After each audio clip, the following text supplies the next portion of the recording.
자, 오늘 시편 20편 말씀을 보면 내용은 그렇게 어렵질 않죠. 환난 날에 여호와께서 내게 응답하시고 야곱의 하나님의 이름이 너를 높이 드시며, 또 3절에 보니까 내 모든 소재를 기억하시며 내 번제를 받아주시기를 원하노라. 4절에도 내 마음의 소원대로 허락하시고 내 모든 계획을 이루어 주시기를 원하노라. 그 뒤에도 계속 보면 여호와께서 내 모든 기도를 이루어 주시기를 원한다. 여호와여, 우리가 부를 때 우리에게 응답하여 주소서. 시인의 마음을 그대로 하나님께 아뢰는 내용들로 시 내용은 그렇게 어렵지 않게 우리에게 읽혀지고 있습니다. 자, 오늘 우리도 하나님께 나왔는데 우리에게는 뭔가 소원이라는 것이 있죠. 어떤 바라는 것들이 있을 겁니다. 여러분들이 오늘 밤에도 기도 제목 삼아 바라는 것들이 있죠. 소원이 없이 그냥 나와 계신 분이 있으십니까? 그런 분들은 그냥 가셔도 돼요. 바랄 게 없는데, 아를 게 없는데, 기도할 내용이 없는데 앉아 있을 필요가 있겠습니까? 우리가 뭔가 소원이 있고 마음에 기도 제목이 있으니까 이렇게 와 있는 것입니다. 그렇죠? 인간은 소망하는 존재입니다. 소원이라는 것이 있어요. 그리고 그 소원이 살게 하는 힘이 되기도 합니다. 우리 안에 소망이 있고 갈망이 있는 거죠. 그것이 쉽게 잘 이루어지지 않는다 하더라도 우리 안에는 소망을 품고 사는 것입니다. 소망이 있어야 그것이 내 삶을 유지하게 만들어요. 휴가철에 어디로 떠날 것이다 라고 하는 소망을 가진 사람 벌써 기대감이 있잖아요. 내년에는 진급할 것이다. 벌써 출근길이 달라집니다. 병을 고칠 수 있을 것이다 라는 희망이 있으면 병원에 누워 있어도 마음이 어둡지가 않습니다. 우리는 소망을 가진다는 것이 그만큼 중요하죠. 주님은 공생의 가운데 병자들을 고치실 때에도 그냥 낫게 해주시지 않고 먼저 물으십니다. 항상 그러세요. 낫기를 원하느냐? 네가 낫기를 원하느냐? 이렇게 물으시죠. 38년 된 병자에게도 주님께서 그렇게 물으셨습니다. 아니, 드러누워 가지고 38년 동안 고생하고 있는 환자라면 물으나 마나 아닙니까? 낫기를 원한다는 것. 어떤 면에서는 굉장히 화나게 만들 정도의 당연한 질문인데 주님은 물으십니다. 여리고를 지나가는 두 맹인 얘기도 마찬가지죠. 예수님이 지나가신다는 것을 알고는 그분께 다가와서 아주 고함을 지릅니다. 군중들이 입을 다물라 했지만 그들은 소리를 질러서 예수님의 주목을 끄는 데 성공을 하죠. 예수님이 그들에게 다가갔는데 누가 봐도 그들은 맹인입니다. 근데 주님이 하신 말씀이 너희들이 무엇을 해주기를 원하느냐 이렇게 물으십니다. 우리 자신도 가만히 보면 오랫동안 실패의 삶을 살 때 어느 순간 소원하는 것들을 포기하는 마음들이 생겨나게 됩니다. 좌절하고 또 좌절하면 그 희망이 죽는 순간이 찾아오는 거죠. 여러분, 소원을 지속적으로 유지하는 것이 어렵습니다. 내가 가지고 있는 소원, 어떤 갈망을 계속 유지하는 것이 어렵다고요. 어떤 분들은 그런 갈망을 가지고 있다가 그게 이루어지지 않고 세월만 흘러갈 때 그 소원에 대해서 어느 순간 냉소적인 태도를 취할 때가 많습니다. 기대하는 것이 점점 사라지는 거예요. 기대했던 것이 이루어지지 않고 그 이루어지지 않는 것이 세월 속에 지속되어져 갈 때 마음속에 기대하는 것이 자꾸만 없어지는 겁니다. 기대와 소원을 계속 유지하는 것이 만만치가 않은 거죠. 세월이 흘러가면 갈수록 내 안에 뭔가 소원하는 것이 사라지고 있다. 우리 인생이 그만큼 냉혹한 마음으로 지금 치닫고 있는 겁니다. 아무 갈망이 없기 때문에. 이사야 55장 1절을 보면 오호라 너희 모든 목마른 자들아 물로 나오라 그랬거든요. 그 표현을 자세히 보면 목마른 자들아 물로 나오라, 누구나 나오라는 것이 아닙니다. 목이 마른 자가 나오라는 것입니다. 요한복음 4장을 보면 사마리아 여인에게 목마름에 대해서 얘기를 하죠. 남편 다섯을 바꾼 과거가 있는 여인이 야곱의 우물에 물을 기르러 왔을 때 주님은 그녀와의 대화를 열어가면서 그 여인의 내면에 타는 목마름이 있다는 것을 보신 거예요. 요한복음 4장을 자세히 들여다보면 그 여인과의 대화를 통해서 주님이 하시고자 하는 것이 뭐냐면, 주님은 계속 그 여인과 대화를 하면서 그 여인의 가슴 속에 있는 갈증을 더 불러일으키는 것입니다. 더 목이 타도록 만드는 거죠. 주님이 그 여인에게 물 좀 달라라고 말씀을 하셨지만 진짜 목이 마른 사람은 주님이 아니라 그 여인이라는 것을 그 여인 스스로 이제 깨닫도록 만드시는 거예요. 근데 내가 그냥 갈증을 채워주겠다고 주님이 달려드시지를 않으십니다. 그 땡편 대낮에 그 여인을 일부러 만나러 가신 것이 사실이지만 일정을 일부러 바꾸어서 사마리아로 돌아가는 길을 택해서 그 여인의 목마름이 무엇인지를 정확하게 아셨던 주님이시지만, 그렇다고 해서 그 여인의 문제를 빨리 해결해 주려고 하시지를 않아요. 그 여인의 목마름, 갈증이 그 속에서 더 일어나도록 기다리시죠. 여러분, 이것이 굉장히 중요한 포인트입니다. 여러분도 여러분이 지금 이 밤에 나오셨지만 정말 깊은 갈증이 있으신 분들만 채워질 겁니다. 저는 여러분 모두가 응답받기를 원해요. 그러나 주님은 목마른 자가 나오라는 것입니다.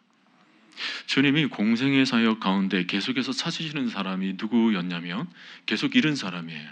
목마른 사람, 갈증을 가지고 있는 사람, 삭개오라든지 안진뱅이, 손 마른 자, 혈류병으로 고생하다가 주님의 옷자락을 어떻게 해서든지 만져야 되겠다 했던 그 여인, 모두가 목이 말라서 애타는 마음을 가지고 있었던 사람들이었고, 그런 사람들이 주님을 만났던 것입니다.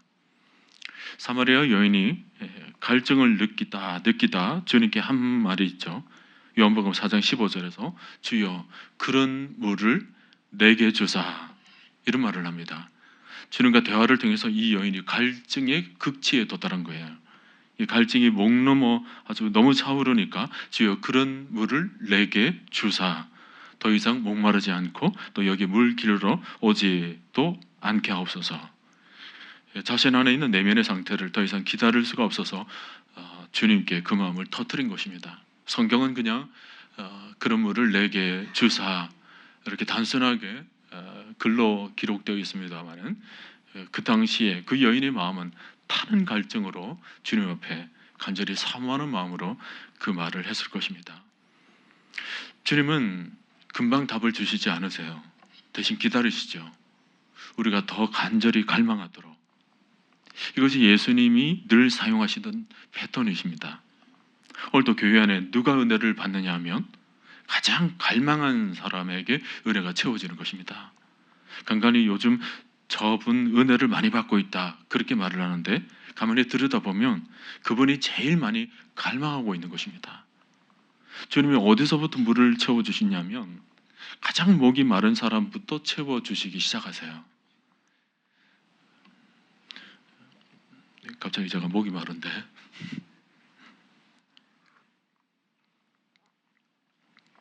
그래서 하나님이 우리에게 제일 먼저 하시는 것이 뭐냐면 하나님을 사랑하는 자에게 제일 먼저 갈증을 일으키도록 만드시는 것입니다.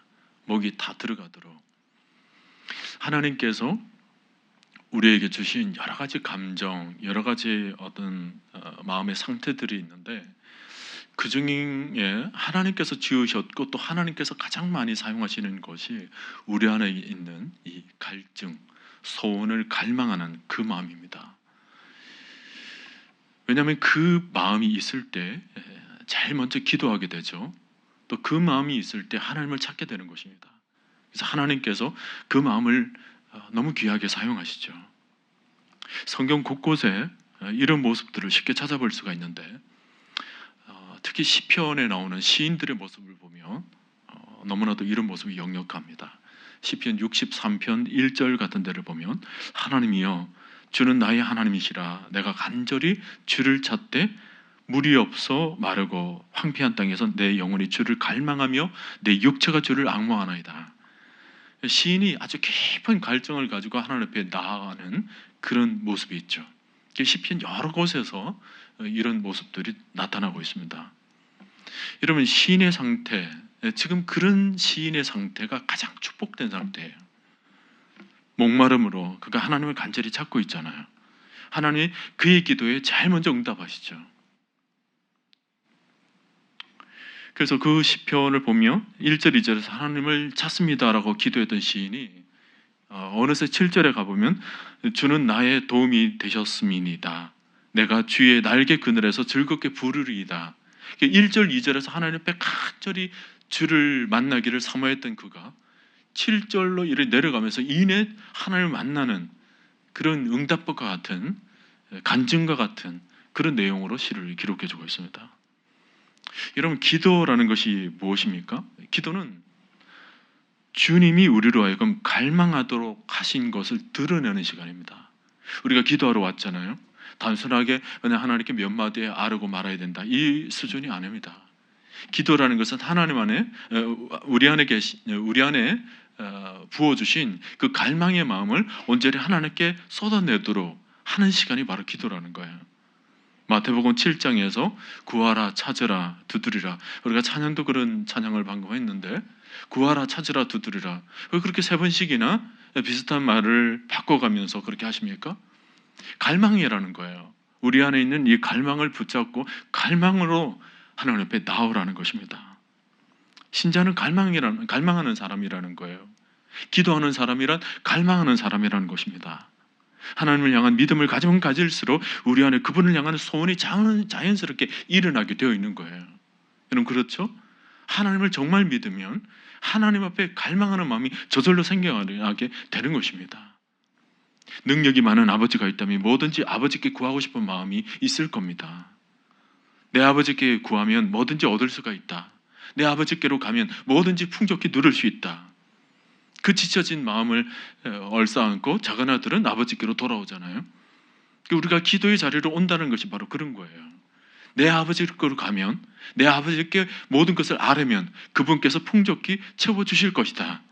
그걸 믿기 때문에 우리가 하나님 앞에 기도로 나오는 것입니다. 능력이 하나님을 향한 믿음을 가지면 가질수록 우리 안에 자연스럽게 이 갈망이 일어나는 것, 너무 자연스럽죠. 여러분, 하나님은 우리가 갈망하고 있는 것에 관심을 가지십니다. 그냥 우리의 모든 스쳐가는 생각까지도 하나님은 다 알고 계시지만, 우리가 굳이 기도하지 않아도 하나님은 모든 것을 다 알고 그 모든 것을 이루어 가시도록 하나님의 놀라운 섭리 가운데 우리를 인도해 주시지만, 그러나 하나님이 정말 귀를 기울이시고 관심을 가지는 것이 뭐냐면 우리의 갈망하는 모습이에요. 그 무엇인지를 주님이 그 깊은 마음속에 좀 들여다보고 우리를 통하여서 그 갈망 속에 하나님을 만나도록 하시는 것입니다.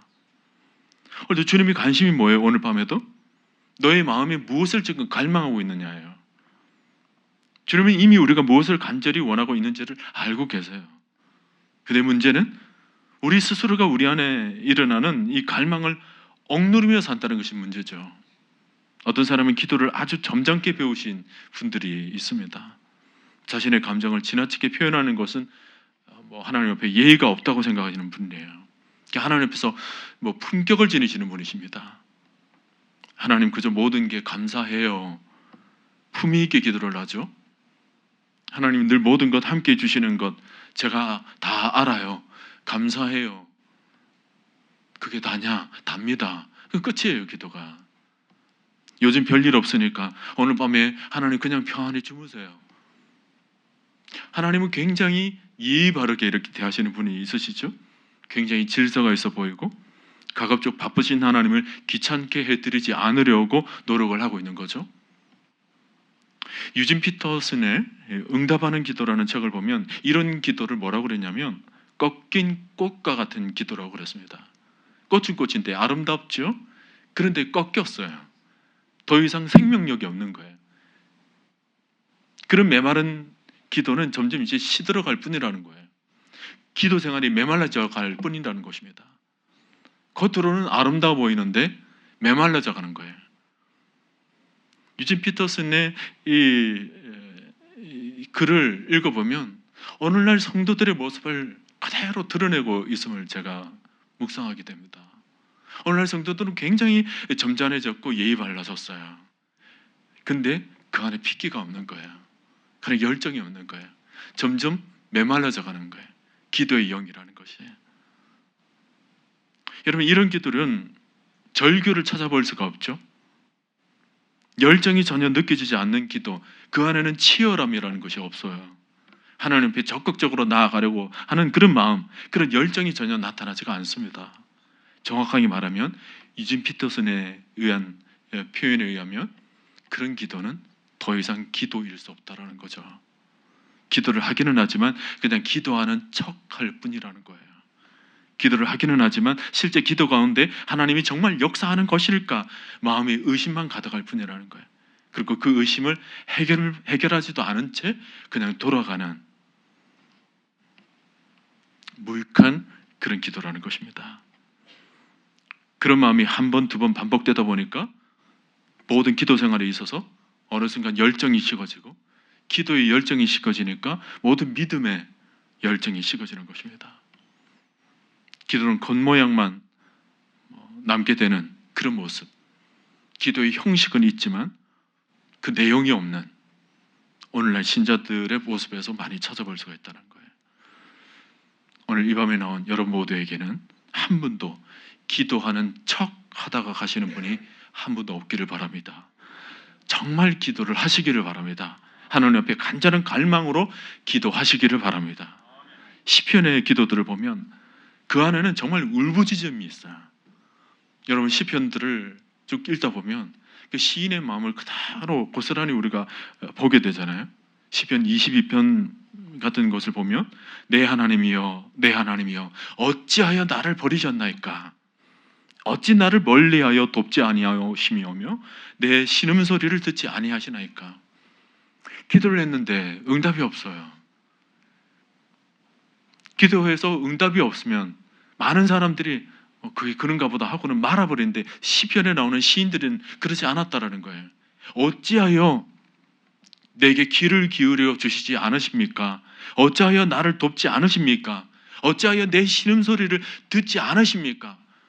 어떻게 보면 하나님 앞에 막 따지듯이 나와서 간절히 외쳤다라는 거예요. 근데 그렇게 외치니까 그 모든 시인들이 하나님을 만나게 됩니다. 시편에 나오는 어찌하여라는 단어는 굉장히 중요한 단어예요. 이 어찌하여는 나중에 십자가상에서 우리 주님도 인용하시죠. 어찌하여, 어찌하여. 시편에서 여러 가지 표현들 중에 또 많이 나오는 표현 중에 하나가 바로 어찌하여입니다. 어찌하여.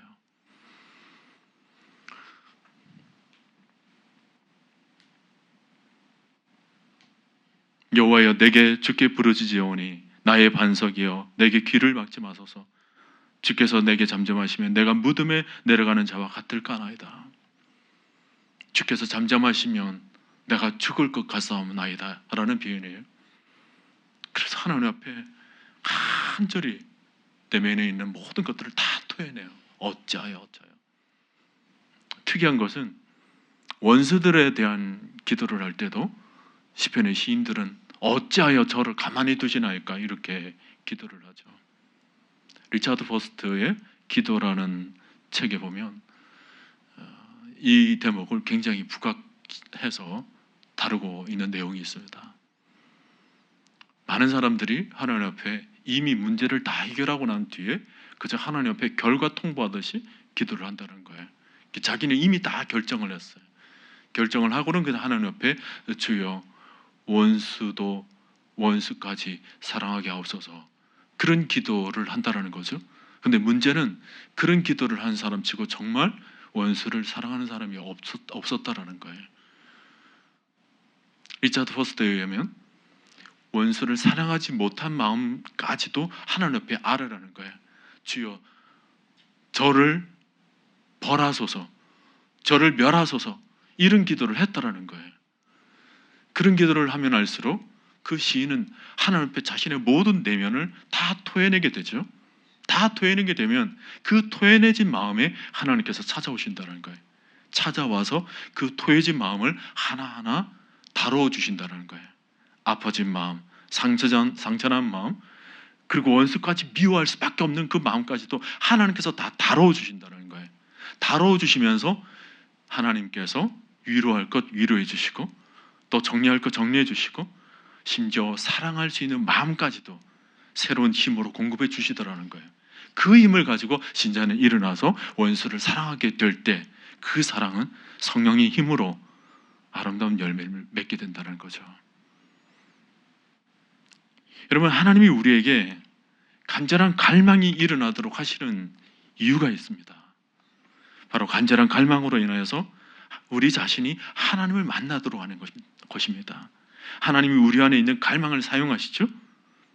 지금도 하나님이 우리 각자에게 크고 작은 갈망이 생겨나도록 하는 이유는 그 갈망으로 하나님이 우리가 만나기를 원하시기 때문입니다. 오늘도 여러분이 하나님 주신 갈망이 있기 때문에 이 자리에 지금 그 갈망으로 인해서 이 자리에 나와 계신데, 하나님이 갈망을 통해서 우리를 지금 부르신 거예요. 여러분, 기도를 통해서 그 갈망을 간절히 붙잡으시기를 바랍니다. 간혹 기도의 열정이 사라졌다라고 하시는 분들이 있는데, 그런 분들도 가만히 그 안을 정확하게 들여다보면 열정이 정말 없는 게 아니에요. 자그마한 열정이 사실은 우리 안에 늘 있는 거죠. 분명히 있습니다. 우리가 인식하든 인식하지 않든 하나님이 주시는 갈망이라는 것이 분명히 있을 겁니다. 하나님 주신 마음들이에요. 우리는 기도를 통해서 우리 안에 일어나는 어떤 갈망들을 무엇이든지 이제 표출하는 것이 필요한 거죠. 그것이 하나님 뜻과 정확하게 일치될 때 놀라운 응답의 역사가 일어나게 되는 것입니다. 여러분, 우리 안에 갈망은 죽을 때까지 사라지지 않을 겁니다. 왜냐하면 하나님께서 주시는 마음이거든요. 우리의 존재는 갈망이 존재들이에요. 우리가 갈망하는 그것이 우리의 삶을 이끌어갑니다. 하나님은 우리에게 다양한 갈망을 주시죠. 젊은 청년이 좋은 배우자를 만나야 되겠다, 이것도 갈망의 한 모습입니다. 하나님은 그 마음을 주셔서 우리로 하여금 결혼하도록 만들잖아요. 우리의 삶을 이끌어가는 모든 것들이 다 이와 같은 갈망으로 인해서 생겨나게 됩니다. 간절히 뭔가를 사모하게 만들죠. 근데 문제는 많은 사람들이 그 사모함으로 하나님을 만나야 되는데 사모함을 그 자신의 욕망으로 그냥 채울 때가 많다라는 거예요. 우리 안에 일어나는 어떤 갈망들에 대하여 우리가 너무 빨리 정리를 해버릴 때도 있습니다. 이것은 하나님이 싫어할 거야. 하나님의 갈망을 불러일으켜 주시는데 그것을 이미 내가 그냥 정리를 해버리는 거죠. 자신의 편견을 가지고, 자신의 잣대를 가지고 우리 안에 있는 어떤 갈망을 미리 차단해버리는 겁니다. 오늘 밤에도 이미 생각을 정리하시는 분들이 더러 있을 거예요. 기도를 함에 있어서 하나님 앞에 갈망을 불러일으키도록 이미 마음을 주신 것이 있는데 이미 내 생각은 그냥 딱 정리를 해버린 거예요. 정리를 해버리니까 갈망을 하나님께서 사용하시지를 않으시죠. 여러분, 기도는 우리 안에 있는 어떤 것이라도 하나님께 아뢰는 시간입니다. 우리가 애써 정리를 해가며 기도할 필요가 없어요. 우리 안에 있는 크고 작은 갈망들, 마음의 소원들, 심지어 마음의 불편함까지도 우리는 하나님께 모두 내어놓는 작업들을 이 기도 통해서 해야 되는 것입니다. 만약 우리의 기도가 하나님 보시기에 부족한 마음이 있을 때 기도 중에 하나님이 우리에게 가르쳐 주세요. 우리는 분명히 입술이 부족합니다. 그런데 기도 가운데 하나님께서 우리에게 지혜를 주셔요. 깨닫게 해주시는. 그래서 하나님 만나는 일이 일어나죠. 우리가 스스로 지혜가 있어서 우리가 정리를 한 것이 아니라 지혜가 없음에도 불구하고 하나님께 그냥 어떻게 보면 단순 무식할 정도로 하나님 앞에 그냥 아랬는데 하나님께서 깨닫게 만들어주세요. 놀라운 것은 그 깨달음 속에서 우리가 정말 발견하는 기쁨은 그 깨닫게 되었기 때문이 아니라 깨달음을 주신 하나님을 만났기 때문에 거기서 기쁨이 생겨나는 거예요. 때로는 우리의 기도가 세속적인 욕망으로 찢어질 때도 있죠. 그렇다고 주님이 우리를 그 세속적인 기도를 했다고 해서 내버려 두시지를 않습니다. 오히려 그런 기도 가운데 우리의 불순물들을 정확하게 보게 하시고 더 나은 것들을 바라볼 수 있도록 우리를 어디론가 데리고 가십니다. 어디론가 우리의 눈을 열어서 보게 만들어 주시죠. 더 나은 것을 바라볼 수 있도록 우리의 영을 어디론가 인도해서 그걸 보게 만들어요. 여러분, 기도의 응답이라는 것이 바로 그런 거예요. 우리가 원하는 것을 얻는 것이 기도가 아니라 우리가 원하는 그 갈망이 있는데 그 갈망을 가지고 하나님께 기도를 했더니 어느 순간 그 갈망보다도 더 큰 것을 얻게 되죠. 바로 하나님을 보게 만드는 것. 세속적인 기도, 얼핏 보면 이런 기도조차도 하나님께 필요할까? 좀 못한 얘기지만 그런 기도도 해보십시오. 그런 기도를 통하여서 내 안에 있는 이 기도가 얼마나 세속적인가를 발견하도록 만들어주신 주님을 보는 순간 그것이 참된 응답이 되는 것입니다. 이미 우리가 정리를 해버린 그런 기도가 아니라 어떤 경우에는 우리 기도가 하나님이 주신 정확한 갈망으로 정확히 일치될 때가 있죠. 우리 기도가 하나님 뜻과 일치되는 기도를 할 때가 있어요. 자주 하는 것은 아니지만 일치되는 순간 기도에 불이 붙게 되어 있어요. 성도들은 막 기도 깊은 기도로 들어가게 되죠. 거기서 역사가 일어나는 것입니다.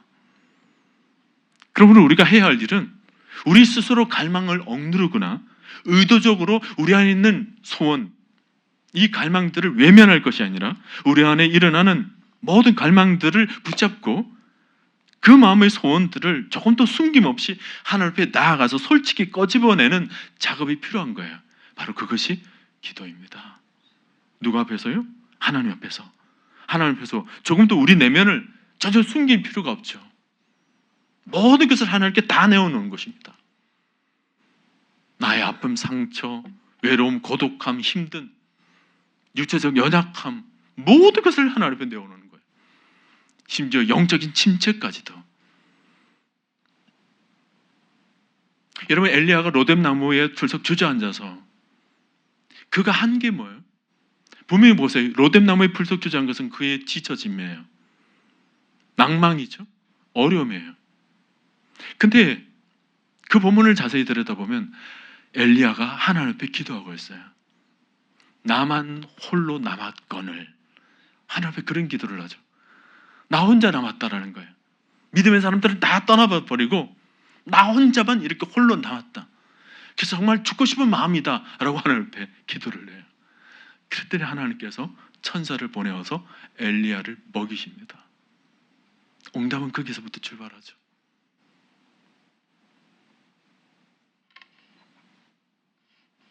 죽고 싶은 심정조차도 하나님 앞에 나와서 그걸 하나님께 아뢰었더니 하나님께서 직접적으로 위로해 주시는 것을 경험하면서 엘리야는 다시 일어납니다. 다시 일어나서 또 달려가게 되죠. 시편에 나오는 많은 시인들이 그런 기도를 한 거예요. 모든 것을 하나님께 딱 아뢰었더니 하나님께서 그 모든 기도에 응답해 주셨더라. 오늘 본문이 그걸 얘기를 하고 있는 거예요. 여호와여, 어찌하여 주무시나이까? 어찌하여 주의 얼굴을 가리시며 우리의 고난과 압제를 잊으시나이까? 근데 그런 내용을 가만히 들여다보면 고난과 압제를 하나님께서 잊으셨죠. 잊으신 하나님이라면 우리도 소위 말하면 이제 단절을 해야 되는 거 아닙니까? 나의 소원을 잊어버리는 하나님이시니까 나도 이제 하나님도 거들떠 버리지 않는 그런 마음이 생기지 않을까요? 근데 시편의 시인들은 그렇지 않았다는 거예요. 어찌하여 잊으시나이까 하고는 하나님 앞에 나왔다라는 거예요. 어찌하여 귀를 닫으시나이까 하면서 하나님 앞에 나왔다라는 거죠.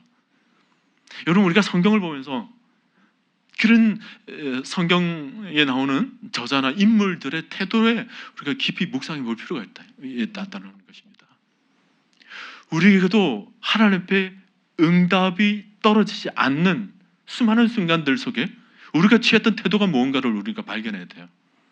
하나님께서 응답하지 않으니까 나도 더 이상 하나님 찾지 않고 하나님 따로 나 따로 살았던 적은 여러분 없으십니까?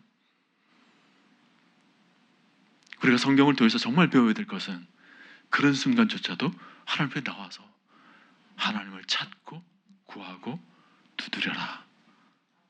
그 두드리는 자에게 하나님은 만나 주신다는 것입니다. 우리 주님도 겟세마네 동산에서 기도를 보면 주님의 그 솔직한 마음, 솔직한 갈망을 있는 그대로 내어 놓으시죠. 아버지여, 할만하시거든 이 잔을 내게서 옮기시옵소서. 주님은 그것이 하나님의 뜻과 일치하지 않는다는 것, 여러분 주님이 아십니까 모르십니까? 아시죠? 이 잔을 받지 않으면 안 된다는 걸 주님 분명히 아세요. 분명히 아시는데도 불구하고 아버지여 할만하시거든 이 잔을 내게서 옮기시옵소서 그래요. 분명히 그게 아님에도 불구하고 그 기도를 하셨다라는 거예요. 마음에 있는 소원을 그대로 하나님께 아뢰십니다. 여러분, 기도 속에는 너무 똑똑하실 필요가 없어요. 내가 다 너무 지혜롭게 딱 정리를 내놓고. 간혹 그 부모와 자식 간의 그 대화 단절이라는 게 다 그렇게 일어나는 거죠. 자식은 부모에게 뭘 얘기를 할 줄 알아야 되는데, 이거 얘기하면 엄마가 이렇게 얘기할 거다. 벌써 경험적으로 다 알고 있는 거예요. 이렇게 얘기할 거다. 그리고 자기 혼자 다 정리를 내요. 그러니까 할 말이 없죠. 그러니까 할 말이 없으니까 자기만의 삶은 그냥 사는 거예요. 뭐 얘기해봤자 뻔하니까.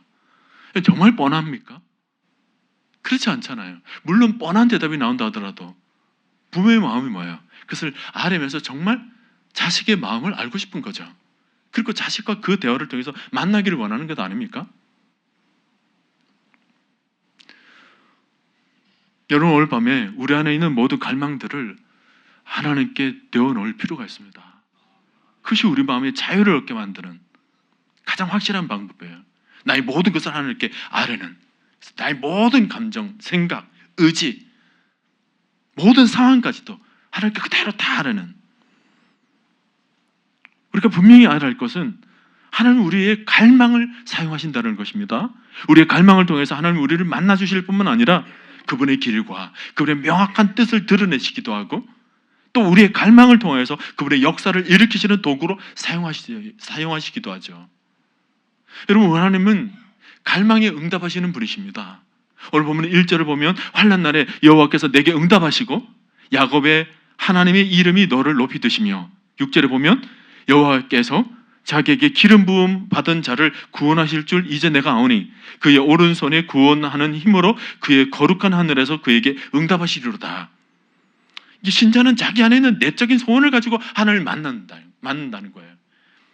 소위 말하면 하나님을 만나게 되는 이 티켓이 뭐냐? 우리 안에 있는 갈망을 붙잡는 거예요. 소원에 응답하시는 하나님, 갈망에 응답하시는 하나님께 대하여 우리가 분명한 믿음이 있으면 우리의 기도는 더 간절해질 수밖에 없고 우리가 더 길어질 수밖에 없죠. 모든 갈망을 다 하나님께 아뢰게 되니까. 그러므로 오늘 밤에도 우리 자신도 우리 안에 있는 갈망을 하나님께 다 아뢰을 수 있는 밤이 되시기를 바랍니다. 적당히 몇 마디 하고 적당히 나머지 것들은 내가 알아서 그냥 정리하고, 그런 짧아진 기도가 아니라 하나하나 이렇게 하라는 거예요.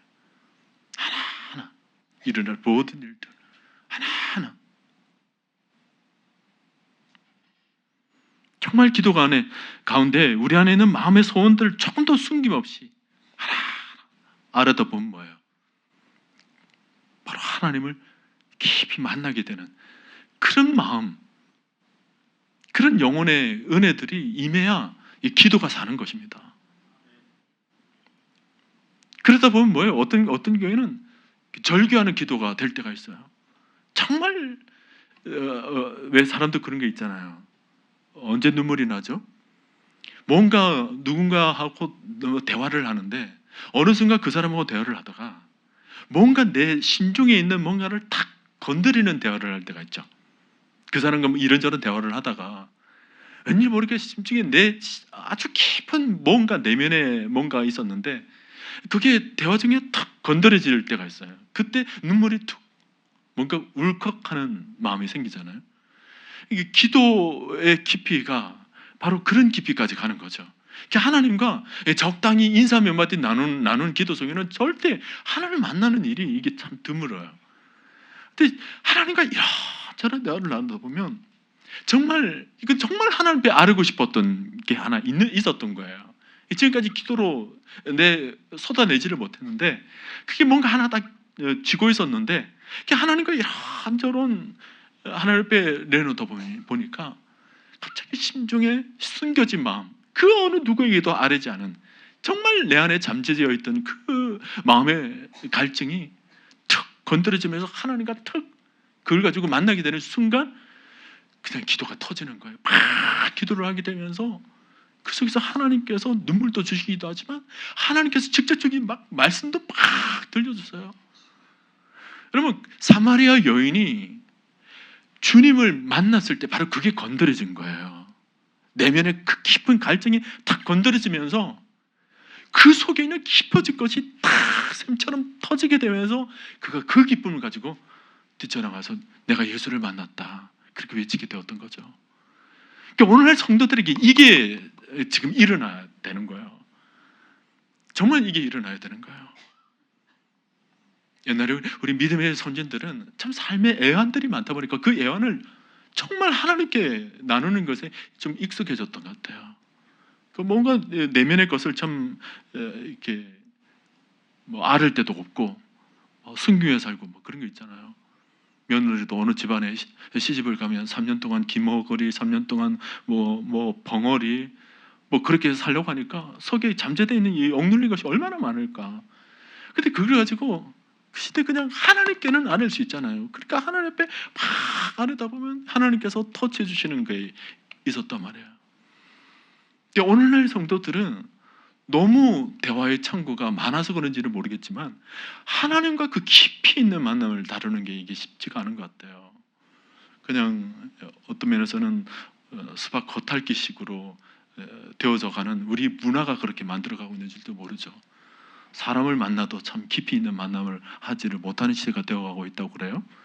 요즘 SNS를 했는데 옛날에는 뭐죠? 그 페이퍼 편지를 쓰면서 정말 마음에 담아서 편지를 써서 이렇게 편지 한 통 보내고 그것이 이신점심으로 마음이 전해지고 했는데 요즘은 톡이라는 것이 있어가지고 몇 마디 톡톡톡 건드리고 나면 그 뒤로는 할 말이 없어요. 그리고 거기다가 심중에 깊이 있는 마음을 나누기가 또 쉽지는 않죠. 근데 그게 일반화되다 보니까 오늘날 성도들이 깊이 있는 것을 뭔가 다루는데 이제 점점 낯설어지는 거예요. 그러니까 하나님 앞에 나와서 기도를 하는 것도 깊이 있는 기도를 하는 것에 점점 이게 낯설어지는 환경이 되어가고 있는 것 같습니다. 심리적 환경이 그렇다는 거예요. 여러분, 우리가 신앙이 깊어진다는 것이 뭘까요? 신앙이 깊어지는 것은 다른 게 아니에요. 우리 내면에 있는 갈증을 건드릴 줄 알게 된다는 것을 가리키는 것입니다. 우리 내면의 깊은 것을 건드린다. 그게 신앙이 깊어진다는 거잖아요. 우리 안에 이것이 일어나면 일어날수록 우리 신앙은 한 차원 더 차원 심중의 깊은 것으로 한 차원 높이 한 단계 올라서게 되는 거죠. 신앙이 어릴수록 자신의 내면을 그냥 숨기는 겁니다. 어떤 갈증이 있는지 바라보지를 못하는 거죠. 그런데 정말 은혜를 받고 신앙의 깊이를 아시는 분은 자신은 아주 깊은 갈증을 보게 돼요. 그리고 그 갈증을 통하여서 그 깊이 속에서 하나님을 만나는 이 은혜를 누리게 되는 거죠. 저는 여러분들에게 이와 같은 은혜가 충만히 임하게 되기를 바랍니다. 우리 교회가 뭐 연수만 길어지는 것은 별로 의미가 없잖아요. 70년이 되고 뭐 100년이 되고 연수만 깊어지는 게 무슨 자랑거리입니까? 연수가 깊어질수록 뭐가 되어야 되냐면 성도들의 마음속에 깊은 그 심중에 하나님을 만나는 작업이 차곡차곡 쌓여져 가는 거예요. 그게 믿음의 역사가 되는 거죠. 성도들 한 사람 한 사람 가운데 정말 하나님을 만나게 되었던 그 일들이 차곡차곡 쌓여져 가면서 그게 단단한 믿음의 역사를 이루는 반석이 되는 것입니다. 여러분, 지금까지도 여러분께서 은혜를 많이 받으셨겠지만 그 받은 것으로 여러분 만족하시면 안 됩니다. 하나님은 살아계시고 살아계신 하나님은 더 큰 은혜를 우리에게 부어주실 줄로 믿습니다. 우리는 더 큰 은혜를 받아야 돼요. 이전에 받았던 것으로 만족하시면 안 돼요. 더 큰 은혜를 받아 누릴 줄 알아야 되는 거예요. 그러기 위해서는 뭐예요? 내 안에 있는 갈망을, 내 안에 있는 갈증을 숨겨서는 안 됩니다. 드러내야 되는 거예요. 더욱 갈망하고 더욱 사모하도록 한국교회가 지금 이게 필요합니다. 절대적으로 필요해요. 교회마다 이 갈급함이 사라지는 이 현상을 빨리 극복해야 됩니다. 사단은 우리로 하여금 갈증이 일어나도록 온갖 것들로 우리로 하여금 유혹하거나 우리로 하여금 현혹하도록 만들지만 우리는 거기에 속으면 안 돼요. 우리 안에 서원의 기도 제목을 주셨을 때 갈망으로 그 그 갈망을 붙잡고 하나님을 만나게 되는 이 역사가 오늘 밤에 여러분 10년 가운데 일어나게 되길 바랍니다. 깊은 목마른 자는 얼굴을 그대로 드러내죠. 사람들 이 체면 뭐 이렇게 보지를 않아요. 옆 사람 나를, 그게 뭐 중요합니까? 맹인도 조용해라 해도 당신들이 지금 중요한 게 아니야. 내가 주님을 만나는 것이 중요하기 때문에 조용해라 해도 그거 아랑곳하지 않고 더 큰 소리로 고함을 쳤다 그랬잖아요. 우리도 옆 사람 지금 의식할 게 아니에요. 지금 옆 사람을 의식할 게 아니라 정말 하나님을 내가 만나야 되겠다, 간절히 사모하고, 그럴 때 주님께서 뭐라고 말씀하세요? 누구든지 목마르거든 내게로 와서 마시라. 나를 믿는 자는 성경이 이룬 것 같이 그 배에서 생수의 강이 흘러나오리라. 그 배에서, 나의 속 깊은 곳에서 생수의 강이 흘러나오는 이 은혜, 이 역사, 오늘 밤에 여러분 10년 가운데 일어나게 되길 바랍니다. 저는 여름철이 되어가면서 이제 본격적인 여름철로 들어가잖아요. 근데 여름철이 되면 두 가지 생각이 들어요. 첫째는 그 옛날 여름철만 되면 그냥 기도원에 가가지고 그렇게 불러지졌던, 산기도도 하고 그렇게 막 부르짖었던 그때가 생각이 나요. 정말 간절히 부르짖었던 그 뜨거웠던 계절만큼이나 뜨거웠던 심령에 성령을 아는 충만한 열정이 생각이 나고요.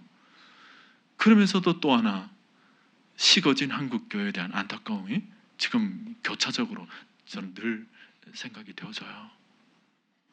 저는 우리 교회 이제 리모델링 이제 준비하고 이제 들어가는데 잠깐 누누이 말씀드립니다. 리모델링에서 건물만 새로워진 채로 우리가 똑같은 마음으로 그냥 들어가면 그냥 새로운 공간에 그냥 예배 드리는 것 그 이상의 의미가 없을 겁니다. 정말 그러기보다 새로운 건물과 함께 하나님께서 우리 교회를 사용하셔야 되잖아요. 하나님께서 우리 교회를 통해서 역사가 일어나도록 하실 것 아닙니까? 그러기 위해서 우리가 준비가 되어야 돼요. 영적으로 준비가 되어야 돼요. 하나님 만나는 훈련이 되어야 되고, 기도의 훈련이 되어져야 되는 거고, 영적인 깊이에 대한 은혜를 체험해야 되는 것이고, 성도들이 이게 살아있어야, 정말 이게 살아있어야 하나님께서 우리 교회를 아주 강력하게 사용하여 주실 줄로 믿습니다. 그 일을 위해서 오늘 밤에 여러분들이 마중물이 되십시오. 우리 오늘 성도들 이 밤에 나오지 못하는 분들이 제가 많다고 들었어요. 지금 영상으로도 좀 보고 계시고 하시는 분들이 제가 많다고 들었어요. 그분들 밤에 이렇게 오시기가 힘드시니까 영상으로 보고 계시죠. 근데 모두가 이렇게 한 마음이 돼야 돼요. 영상으로 보신 분들이나 오늘 이 밤에 이 자리에 나와 계신 분들이 정말 한 마음이 돼가지고, 주여 우리의 심령 가운데 영적으로 다시 달구어 주옵소서, 다시 뜨겁게 데워 주시옵소서. 그래서 우리 안에 있는 이 열정으로 말미암아 갈망이 새록새록 하나님의 역사가 되고 우리의 간증이 되는 은혜가 있게 하여 주옵소서. 그런 일들을 통하여서 우리 교회가 더욱 성장해 나갈 수 있는 놀라운 은혜가 있게 되기를 주님의 이름으로 간절히 축원드립니다.